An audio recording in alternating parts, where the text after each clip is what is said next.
Monsieur, bonjour et bienvenue dans cette édition. 25 journalistes conviés par Amnesty International suivent depuis ce matin une formation sur le thème œuvrant ensemble pour des communautés éduquées et engagées pour les droits humains. Objectif, acquérir de nouvelles connaissances afin de mieux traiter les questions liées au respect des droits de l'homme.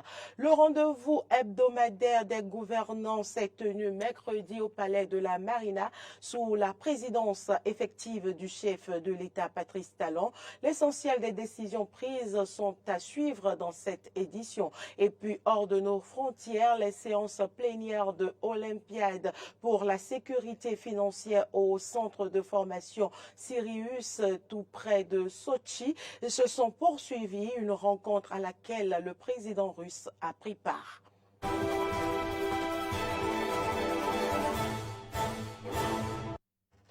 Merci pour l'attention. Œuvrons ensemble pour des communautés éduquées et engagées pour les droits humains. C'est là le thème qui rassemble depuis ce matin à Cotonou près de 25 journalistes conviés par Amnesty International à repréciser les notions acquises en 2022 en matière de droits humains. Plusieurs thématiques liées aux droits humains sont prévues pour être exposées afin de les outiller à mieux traiter les questions liées aux droits humains qui sont au cœur de la vie de tous les jours. Et puis, une information vient de nous parvenir. Le chef de l'État a reçu ce matin également la démission du ministre des Sports, Oswald Omeki, qu'il a accepté. Le ministre de l'Énergie, de l'Eau et des Mines assure son intérim. La passation de service interviendra au cours de cette journée. Nous y reviendrons avec des analyses pour plus de détails dans nos prochaines éditions. Et puis, cette édition se poursuit bien évidemment. Le Conseil des ministres s'est tenu hier au palais de la Marina sous la présidence effective du chef de l'État, Patrice Talon. Plusieurs décisions ont été prises. Le point, c'est avec le porte-parole du gouvernement, Wilfried Léandre-Humbedji. Au chapitre des mesures normatives, il a été adopté sous cette rubrique le décret portant transmission à l'Assemblée nationale pour examen et vote du projet de loi portant modification de la loi numéro 2012-36 du 15 février 2013 portant création de la Commission béninoise des droits de l'homme. Au titre des communications, en point 1, mise en place d'une unité médicale d'urgence de soins, de surveillance sanitaire et d'assistance à l'aéroport de Cotonou. Notre pays est signataire du règlement sanitaire international et, de ce fait, s'oblige à se doter de capacités requises afin d'apporter efficacement une réponse appropriée aux événements de santé publique au niveau des points d'entrée sur son territoire. Cette mesure s'intègre parfaitement dans les travaux de rénovation en cours à l'aéroport.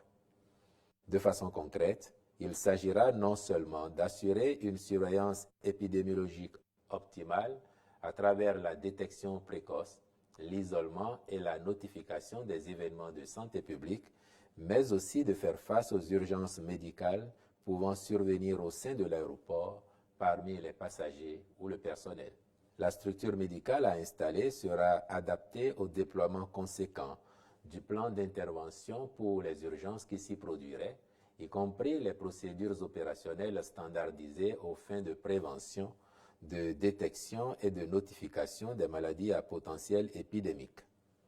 De même, le dispositif permettant de répondre aux urgences ou détresses vitales à travers l'assistance aux voyageurs à mobilité réduite ou ceux présentant des pathologies nécessitant une mise en condition médicale avant le voyage serait mieux organisé. Le Conseil a donc marqué son accord pour la mise en place de cette unité médicale. Les ministres concernés sont instruits d'en assurer l'opérationnalisation diligente avec le partenaire stratégique retenu.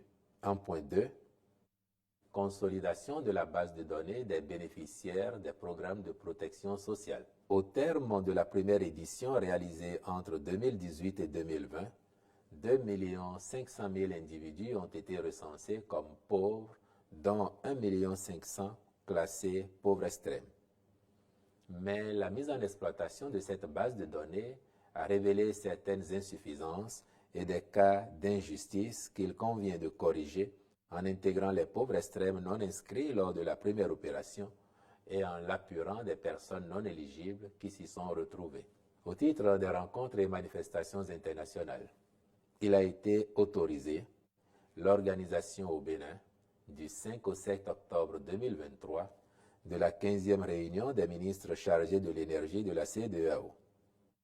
La célébration, le 6 octobre 2023, de la Journée internationale des personnes âgées, puis la participation du Bénin à la 2e conférence internationale sur les mutilations génitales féminines du 9 au 11 octobre 2023 à Dar es Salaam en Tanzanie et à la 21e conférence internationale des statisticiens du travail du 11 au 20 octobre 2023 à Genève en Suisse.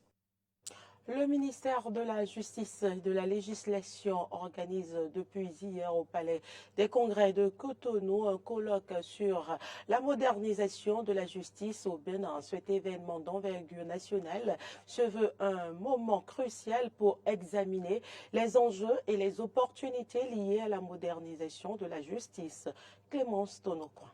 Ouvert à tous, le colloque sur la modernisation de la justice va réunir pendant 2 jours l'ensemble des acteurs judiciaires, magistrats et représentants des divers ordres et chambres, partenaires de justice, universitaires et justiciables pour échanger autour des enjeux cruciaux de modernisation du système judiciaire béninois. Ce colloque est également l'occasion de lancer la rentrée judiciaire de l'année 2023-2024, une année judiciaire que le garde des Sceaux a voulu particulière. Il a voulu ce rassemblement pour permettre aux acteurs de la justice et aux bénéficiaires de la justice de se retrouver, de se voir, de se parler, de discuter, d'échanger, de dialoguer autour de 13 thématiques. 13 thématiques très variées sur la justice pénale, la justice des mineurs, la justice sociale, la justice administrative, la justice commerciale, diverses thématiques qui occupent notre activité au quotidien. Il a voulu que les acteurs judiciaires et le public ensemble discutent, échangent sur cette thématique et adoptent des résolutions, proposent des actions qui pourront être déclinées dans une stratégie qu'il mettra en œuvre pour le bien de la justice dans notre pays. Le colloque vise à promouvoir une justice moderne adaptée au Bénin. Il est question d'améliorer l'accès au droit à la justice, de renforcer la transparence et la qualité du service public de la justice. C'est là tout l'intérêt de ces assises. Le développement économique et social durable auquel nous aspirons tous, légitimement repose en effet sur un environnement juridique sain, gage d'une justice forte dont les décisions sont rendues dans des délais raisonnables. La modernisation de la justice est donc une nécessité absolue. Nous devons repenser nos procédures, nos outils et nos pratiques pour être en mesure de répondre aux défis de notre époque. Nous devons constamment réfléchir à nous améliorer, à servir toujours mieux nos concitoyens et à apporter à ce pays une justice de qualité. Ce colloque s'inscrit dans cette recherche constante. La création de nouvelles juridictions telles que les tribunaux de commerce, la Cour de répression des infractions économiques et du terrorisme, et très récemment la Cour spéciale des affaires foncières, participe de cette volonté d'asseoir une répression effective des infractions, le respect de la loi. Lorsque les lois sont claires et appliquées, alors la société prospère et se développe harmonieusement. Dans la conclusion de la conférence inaugurale des travaux, le professeur Joseph Fifame Djogbenou évoque 2 exigences pour la modernisation de la justice béninoise. La première exigence, c'est la définition d'une politique de modernisation. Avec un regard sur l'avenir, que voulons-nous demain, avec quels moyens? La seconde exigence, la définition d'un programme de modernisation. Il est prévu au cours de ces assises 2 plénières et des ateliers sur 13 thématiques. Et puis la rue adjacente à la CELCAM d'Akaseto est dégradée et rend la circulation difficile aux usagers, surtout en cette saison pluvieuse. Les riverains ont longtemps attendu la concrétisation des promesses des autorités et sont obligés de crier une fois encore leur ras-le-bol. Arthur Rindo. 14h30, le soleil brille aux éclats. Nous sommes ici, sur la rue adjacente à la CELCAM d'Akasato. Même pour garer notre véhicule de reportage, nous avions imploré la faveur divine. Heureusement qu'au volant se trouvait un expérimenté, Félix Aounou, à l'état civil, qui a su bien faire les manœuvres. Et comme nous, c'est ce que vivent au quotidien les usagers. La voie là, est dégradée complètement et ils ont dit qu'ils vont le faire quoi. Donc depuis un certain moment maintenant, tout le monde est en train de souffrir pour que si on veut partir sur la voie, il y a certains moments, il y a des gens qui tombent sur la voie aussi. Et surtout la pluie, si la pluie tombe là, la voie là, ça nous crée des problèmes aussi. La voie là, c'est très très dégradé. Franchement dit, ça ne trouve pas la voie de passer. Vous-même regardez, vous voyez, si on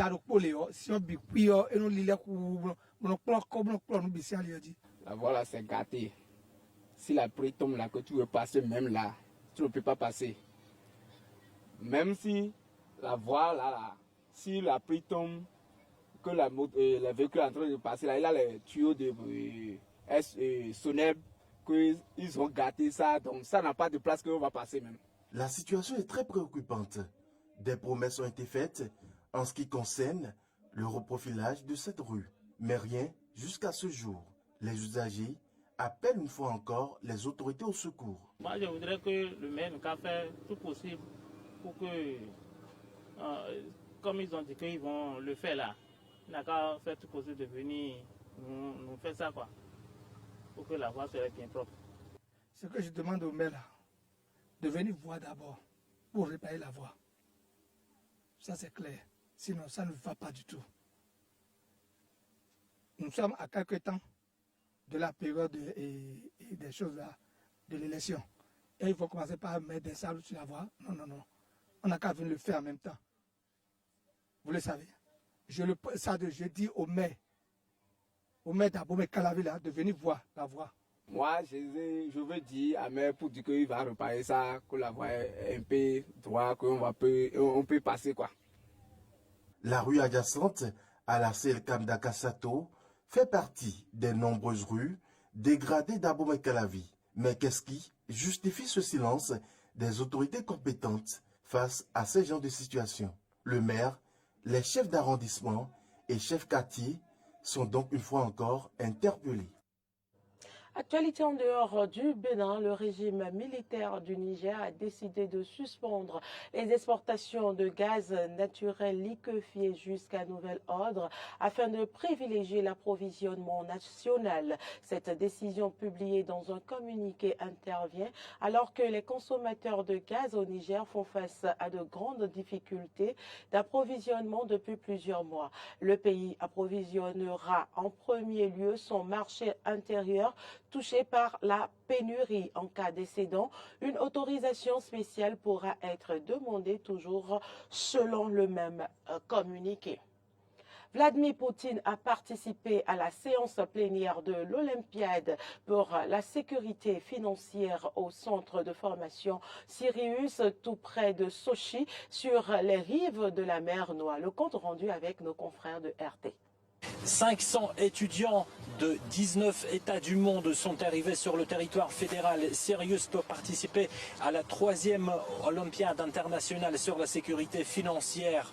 Or, il ne s'agit pas que de la compétition. Cours, ateliers, tables rondes, discussions, une série d'événements étaient organisés à cette occasion. Or, l'événement principal était sans doute la session plénière qui s'appelait donc la conversation entre égaux avec la participation de Vladimir Poutine. Lors de son discours, le président russe s'est félicité de l'élargissement de la géographie de cette Olympiade.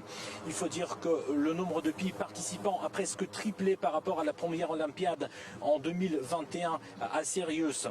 En outre, le président russe a exprimé sa vision sur les processus économiques globaux. Il s'est arrêté particulièrement sur la dédollarisation qui ne fait que prendre de l'ampleur. Écoutez. Le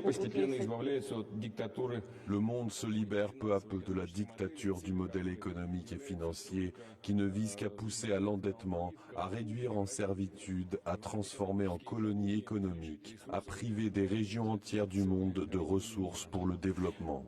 Je pense que vous serez d'accord que peu de gens aimeront un tel avenir et par conséquent, le processus de construction d'un ordre mondial multipolaire, plus démocratique, plus honnête, plus juste pour la majorité de l'humanité est tout simplement inévitable, historiquement nécessaire.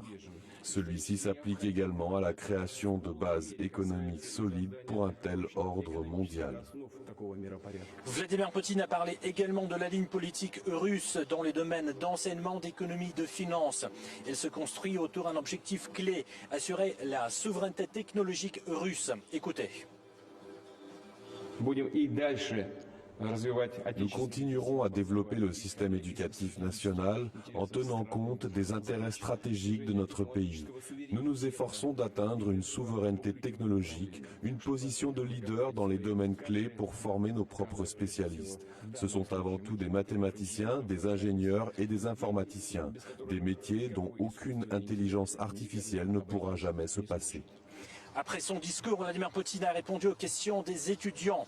Il faut dire que, par exemple, il a soutenu l'initiative d'un étudiant brésilien de transformer cette Olympiade en un mouvement international. L'autre sujet qui était débattu concernait les valeurs traditionnelles. Et puis, pour boucler cette édition, nous revenons sur l'information liée à la démission du ministre Oswald Obeki, ministre des Sports. Démission qu'a accepté le président de la République, Patrice Athanase Guillaume Talon. La passation de service est prévue dans les heures à suivre. Nous y reviendrons dans nos prochaines éditions pour donner des détails sur les causes de cette démission. En attendant, portez-vous bien. À très bientôt.